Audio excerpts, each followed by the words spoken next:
Hello everyone, this is Mumbo here, welcome back, and today is episode 9 on the HermitCraft server. It's good to see you all here, still enjoying my Let's Play episodes.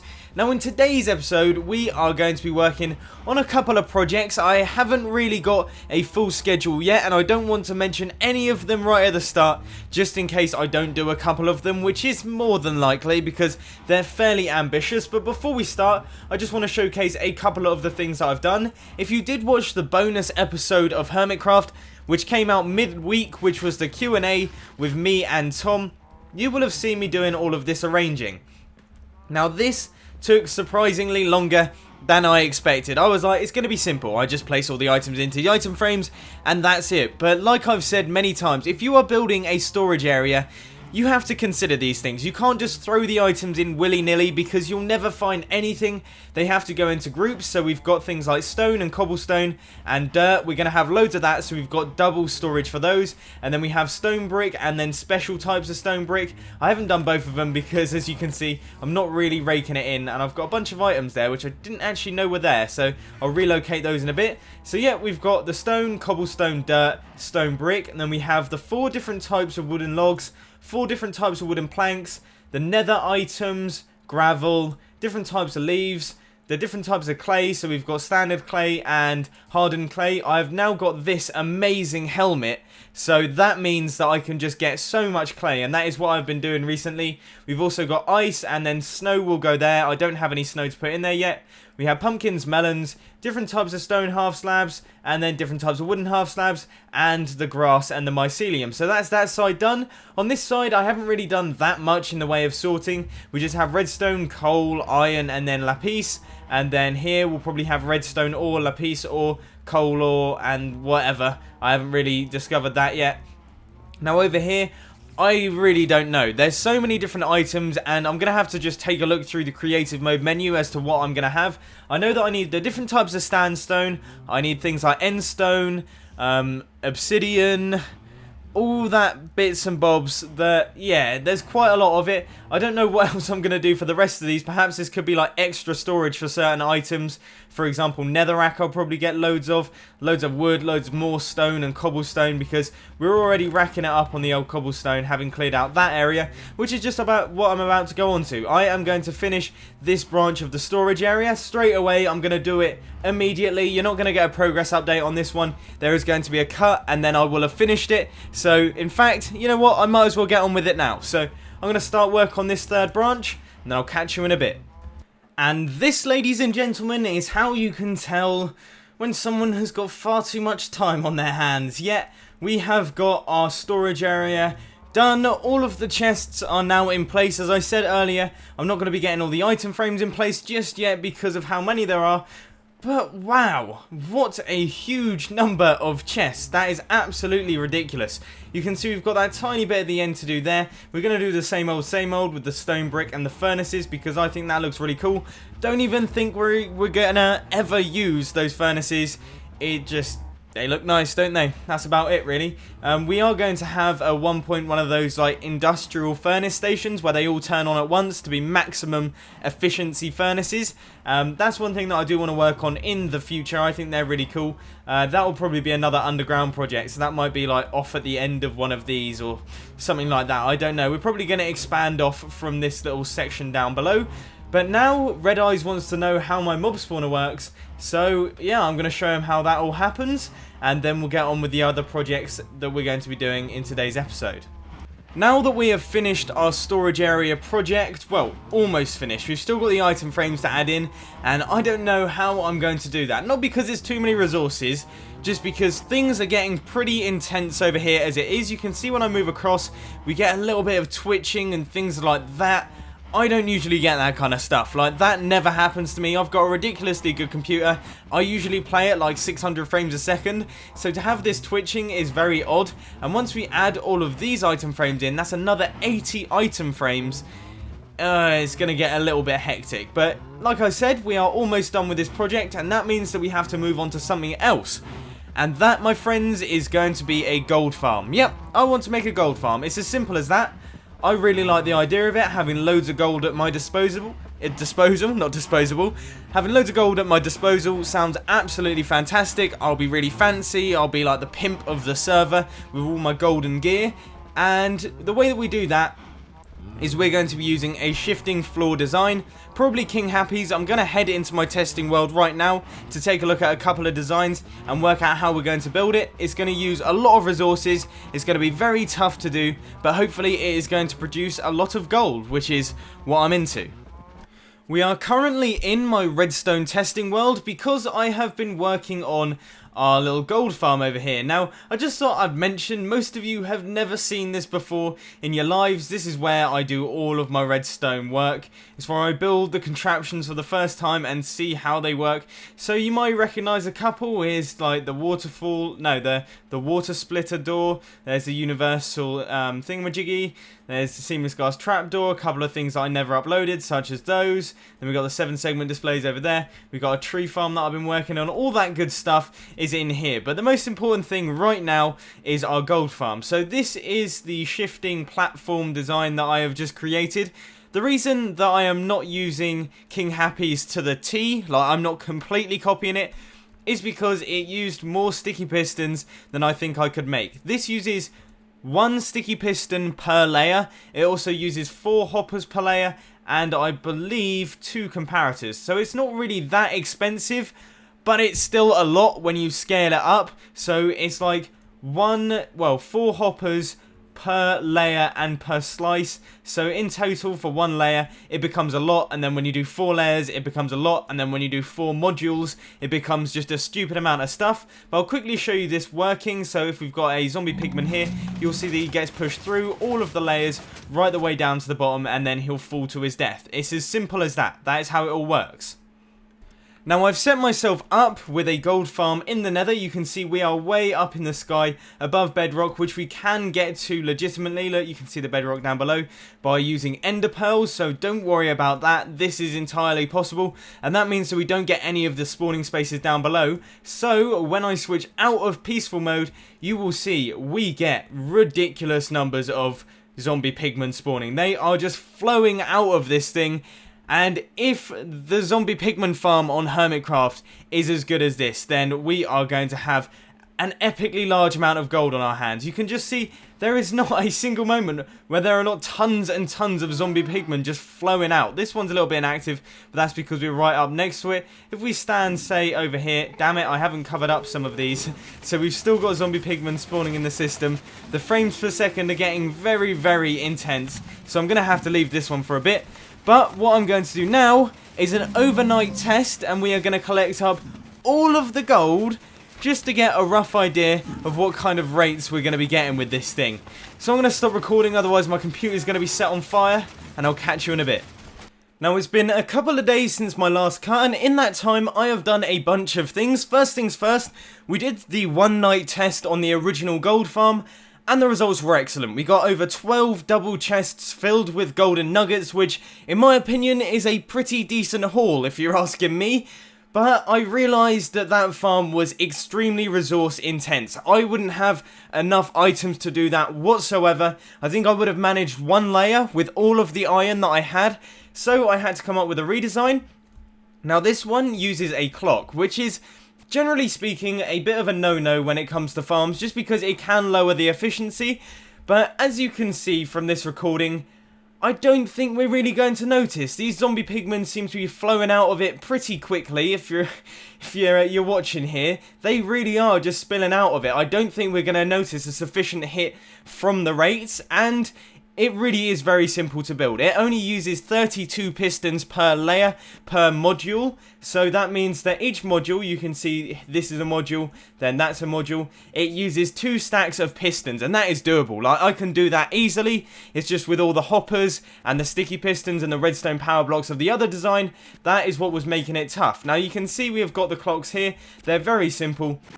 We're using a hopper clock right here, and that's simply because you know, these don't unload. If we go outside of the loaded chunks and then come back in, they're not going to break, so that means this is always going to be working. Then on this side, we've got ourselves a very nice and easy smart piston, which, yeah, that just handles the push back. So it's a very simple design, it won't take long to build, and it's also very simple to build. So now I guess I'm going to hop into the HermitCraft server, I'm going to take a look at all my resources, get all my stuff gathered up, and then we'll get to work. I have now gathered up all of the items required for this project, at least almost, so we've got our 8 stacks of pistons here, we have all of this stone ready to be made into stone half slabs. I'm probably going to be using those as the building blocks, not as the actual shifting platform floor. I'm probably going to use wood for that, and you may call me crazy because this is the nether and everything is lethal, and it's going to get set on fire and you're an idiot. I know, yeah, that's the risk that I'm going to take, but this gold farm is completely gas proof, at least I think it is, so that means that no gas should spawn on it, and we should be safe in that matter, and if gas aren't spawning, then nothing else can really set fire to the gold farm, so we shouldn't have any problems there. So I'm going to make the shifting platforms out of wood, and that will work fine, which means we're going to head over to King Happy's base right now, and we're going to pick up absolutely tons of the stuff, so that we have plenty for this project.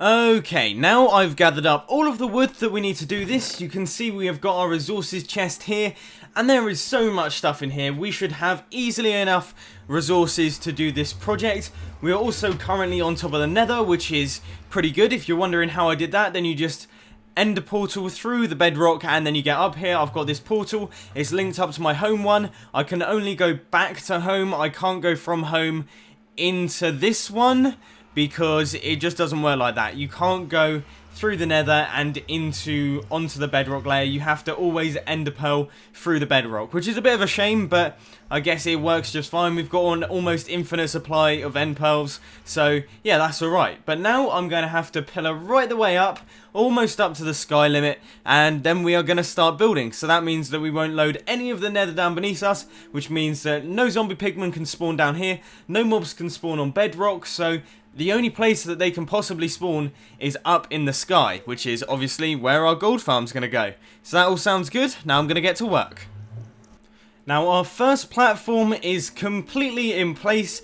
It's a 16 by 12 area, so that gives a huge amount of spawning spaces for the zombie pigmen. Each module has 4 layers, and we're going to be having 4 modules. So if you do the maths, it's quite a big farm, I think it's safe to say. It's also something that I want to expand in the future, perhaps have 8 modules or even more if the HermitCraft guys will let me, because this is going to be pretty intense on the old system, on the old server, because there's going to be quite a lot of hoppers, and there's going to be a lot of items, a lot of redstone updates, lighting updates, blocks moving. It's basically a server's worst nightmare, but seeing as we're here, we might as well just start building it. But yep, you can see we've got our first layer done. I'm going to do the other 4, and then I'll catch you in a bit. A little while later now, we have got our 4 platforms in place and the ghast preventer up top. There really isn't anything special about these platforms at the minute, they're just big old areas of half slabs. Yeah, it feels kind of odd to think that I have spent probably about an hour to an hour and a half doing this. I kept doing them wrong because I'm special. I kept putting the half slabs on the bottom, so that obviously meant that nothing would have spawned on them. So yeah, I'm glad I fixed those, but that definitely added to the time. I'll give you a look from the top. You can see we're fairly high up in the nether, and then at the top it's just the same old story. There we go. Just a good old floor of wood. But this here is to stop ghast from spawning. There. It's to stop ghast from spawning because obviously we don't want them to start shooting at us and burning down our gold farm, because that's not exactly what we want to happen. But now I'm going to start adding in all the pistons and all of the redstone, and hopefully we can get this one up and running straight away. Now I've got a little bit of bad news for you all. As you can see, we've got all of the pistons, the redstone, everything is in place. It should be in working order. But you can see it's not. The floors are just not shifting. And the reason for that is a bunch of bugs in Minecraft. It's not my fault. The redstone itself is absolutely fine. Like, it was all working and all fine until I unloaded the chunks. Basically, there is a hopper duplication glitch at the minute, which means that if an item is traveling in between hoppers, it will get duplicated when you unload the chunks. So if you unload the chunks while an item is in between hoppers, it will get duplicated, and that may sound absolutely excellent for all of you. You're like, yay, duplication glitches, loads of diamonds. But what it does mean is that the hopper clocks just stop working. You cannot have a clock with 2 items in it, it just won't work. And that is pretty rubbish, I think it's safe to say, because that means the shifting floors don't work. So I was like, you know what? I'm not going to let that stop me. I'm going to get to work on a different design. I'm going to push you off. See you later.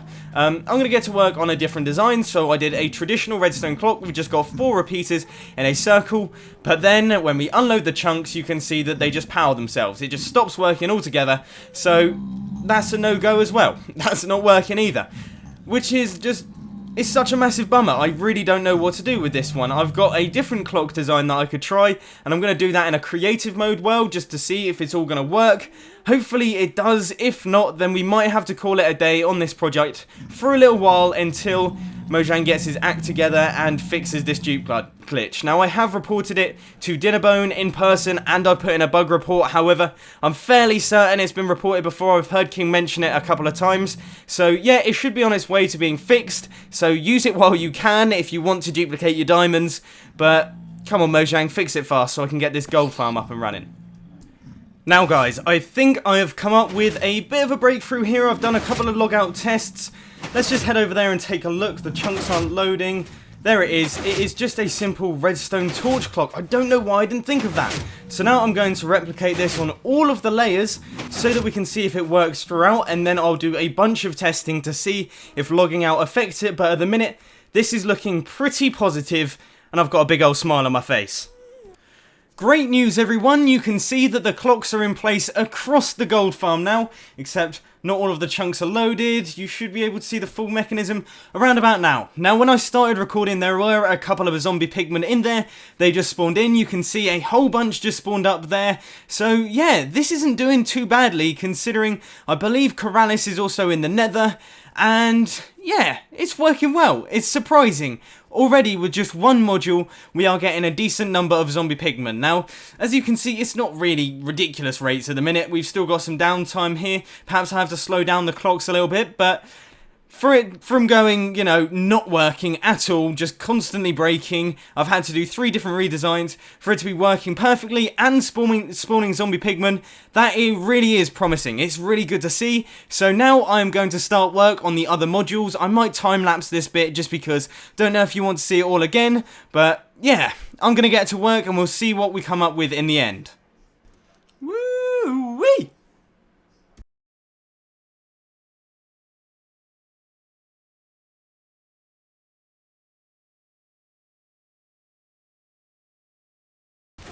That was probably the fastest time-lapse in the world, but I'm going to leave it in just for the sake of it.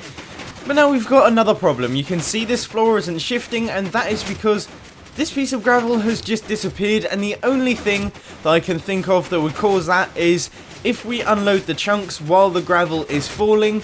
The gravel is an entity, so it despawns. Like, that is my only explanation for it. I don't know if that is correct, but it basically means that our gravel has just completely disappeared. It doesn't exist anymore, so that means that none of this redstone gets powered, which means that this shifting floor is just not going to work. And to be honest with you, I'm glad we found that problem now instead of waiting around and building the whole farm and then finding out that actually, you know, that happens and having to replace every single piston in the whole build with a sticky piston. Now, don't worry, we don't have to replace all of these with sticky pistons. These are fine with being regular pistons, but this piston here and this piston here, they have to be replaced with sticky pistons and blocks, which isn't something that I was planning on doing. However, I do have a little bit of slime, so it's not a big deal. We shouldn't have any problems there. I think I've got about 40 slime, which is well and truly enough to do this. I think we'll only need 8 of those pistons to complete this 4-module project, and if we're going to do 9, then we only need 12, so it's no biggie. It shouldn't be tough at all. So I'm going to head down to the bottom, pick up my slime, get the sticky pistons together, and then hopefully we can get this working again. I have a slight problem that is affecting me on the server and how fast I can do this project. It appears to be block lag. Just look at this. Okay, didn't do it. Oh, you know, it's not going to do it now. Oh, there we go. I can't move from this block until I break it, and then when I replace it... No, I'm still going. It means that I can't actually pillar up. And it's really frustrating. And finally, after about half an hour, if not an hour, of trying to compete with that, I have managed to get all of these down as sticky pistons. Literally every time I pillared up, I'd fall off the edge and die. Every time I finally managed to pillar up and then had to go back down my pillar, I would die. I wasn't doing very well. Ender pearls saved my life a couple of times. In fact, there was this one time when I was like falling down and then I ender pearled downwards and ender pearled at myself. And I was like, that's great, I've ruined it. But then it turns out that resets your fall distance. So I survived and I was like, yep, I'm a ninja. But now we have to head down because I lost one comparator and we need to do it for that level. And I don't have any more comparators in the nether. So I'm going to have to go all the way back to my base to pick that up and then put it back into the system. And we still have to do 3 more layers. Urgh. Now the second layer is done. Azuma is currently in the nether at the minute fighting the withers, and that means that a lot of the nether is loaded, so we're not getting the same kind of rates on the gold farm, but you can see the zombie pigmen are still spawning quite a bit. This area is also far too close to us, so we're not going to get any spawns in here, but I just wanted to show you it working. Half of the second module is now done. So that means that I am going to start work on the other 2 upper modules, because basically what I've done here is that in the original design you saw that we had 4 of those modules. This is actually 2 modules, but I've sort of put them together so we can get an extra slice of spawning space. Now that may not sound a lot, like 1 extra slice, why would you do that? But when you consider that each layer has got 12 spawning spaces, and we've got 4 times 12, which makes 48, if my quick maths is right. 48 extra spawning spaces is actually quite a lot, and even though it won't substantially raise the efficiency of it, it does help, and you know, we need all the help we can get. We might as well use it. Doesn't take up any extra space, and I don't think it takes up any extra redstone, so yeah, it was worth doing. But anyway, now I'm going to get to work on these other 2 layers, and hopefully I can come back to you when they are done. I just died, and that is very bad because I don't have any more ender pearls, which means I can't get to the place in the nether, so I'm going to have to head into the spawn town and hope that there is ender pearls. Otherwise we are going to have some problems, because that means I can't get to any of my stuff anymore, and that means it's going to despawn. And I had 8 stacks of pistons on me. I'm just going to check around here. What the? Why is all that in there? I was wondering where all my stone and cobblestone and stone bricks went. Okay, well that's sorted that. What? Where is all that coming from? Alright, I'm going to look around here for some ender pearls, see if I've got any around. Hopefully I do, otherwise we're going to have some problems. And there we have it, folks. Our 4th layer is finally in place. It is there. It took us time, but yes, we have now got our 2 modules done. And that feels pretty good due to the various setbacks, bugs, me being special. This has taken a lot longer than I expected, but half of the gold farm is now complete. And now we have to start work on the other 2 modules. But unfortunately, we are not going to be doing that in today's episode, simply because this has taken much longer than expected. But you know what? I'm fairly happy with it. It's gone well. We have got ourselves a sort of functioning gold farm. You can see the zombie pigmen are falling. We are currently way too close to the gold farm, like, for this side to actually be working. We'd have to be about 15 blocks back in this direction to see it in full swing, which I may do in a little minute. But as far as I'm concerned, that is the end of today's video, folks. So if you enjoyed it, please remember to hit that like button, and if you really loved it, then make sure to subscribe. But thanks for watching, guys. This has been Mumbo, and I'm out. I'll see you later.